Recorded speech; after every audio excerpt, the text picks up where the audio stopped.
สบายดีทุกคนมื้อนี้ก็อยู่กับบักเสียงอีกแล้วมื้อนี้บักเสียงสิพาทุกคนมาเก็บห้อยอีกเนาะทีมงานมาเก็บของเราห้อยที่ดง4 คนเฮานี่แหละป้าเบิ่งแต่สภาพเส้นทางของเฮานี่จากการขี่รถไปป้าบ่เป็นตาเลยเนาะเบิ่งภูเขาวิวมันก็ดีอย่างหนึ่งเดะที่เฮาได้ขี่รถออกมาเก็บห้อยมาโลตามป่าแบบนี้นะ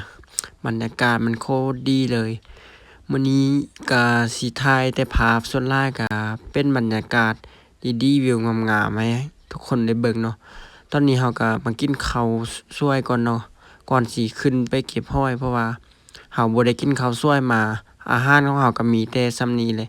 บ่ได้มีหยังหลายเนาะขอยกินเข้าไปกินแล้วก็โซปลากระป๋องป้องกับปลาไปนำเนาะมีมักแตงไส้อั่วส่ำนี้เนาะบ่ได้มีอาหารหลาย บรรยากาศการขึ้นไปเก็บห้อยของเฮาคือวิวและภาพมันคักสุดๆเลยบนนี้นะถ้าใครได้ไปนี่คือว่าคักเลยวิวหลักล้านหลักแสนเลยอันนี้ก็คือห้อยของเฮาเนาะเฮาขึ้นมาได้บ่ดนถ้าได้ก็ได้เห็นห้อยแล้วห้อยมันจะเกาะกันอยู่แบบตามธรรมชาติตามมาคีนตามภูผาป่าไม้มักต้นไม้แบบนี้หรือว่าหากไม้เนาะมันจะอยู่แบบนี้แหละห้อยนะอันนี้เขาจะเอิ้นห้อยย่างเนาะบ้านค่อยมันจะติดเกาะอยู่แบบนี้แหละมันโคตรหลายเลยเด้บางทีมันมีหลายนะห้อยนะนี่มันจะอยู่แบบนี้แหละตามสภาพช่วงนี้มันเป็นช่วงหน้าฝนนี่เพราะว่าฝนมันตกห้อย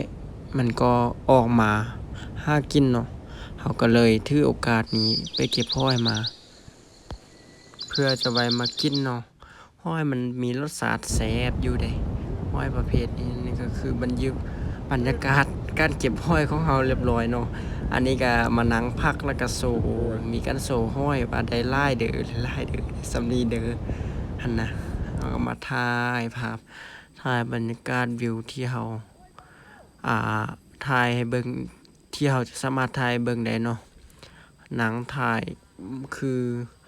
วันนี้มันจะเห็นหมดเลยเห็นทั่วบ้านทั่วเมืองเนาะอันนี้บรรยากาศเขาก็อยู่แถวหนองยวกนะคันนี้เขาเอิ้นหนองยวกเข้ามาทางบ้านน้ำย้อนเขามาเก็บห้อยอยู่ถึงภูเขานี่มาเก็บหลายเทื่อแล้วแต่ว่าไปเก็บทางถึงเนาะทางนี้เขาจะบ่ได้มาวันนี้เขาก็เลยลงมาเก็บห้อยทางนี้แต่มันก็ได้ดีเด้ วันนี้ก็คือบรรยากาศการกลับบ้านของเราแล้วได้เวลากลับบ้านแล้วเพราะว่าเก็บห้อยได้เรียบร้อยแล้วกลับบ้านก่อนบายเจอกันคลิปหน้า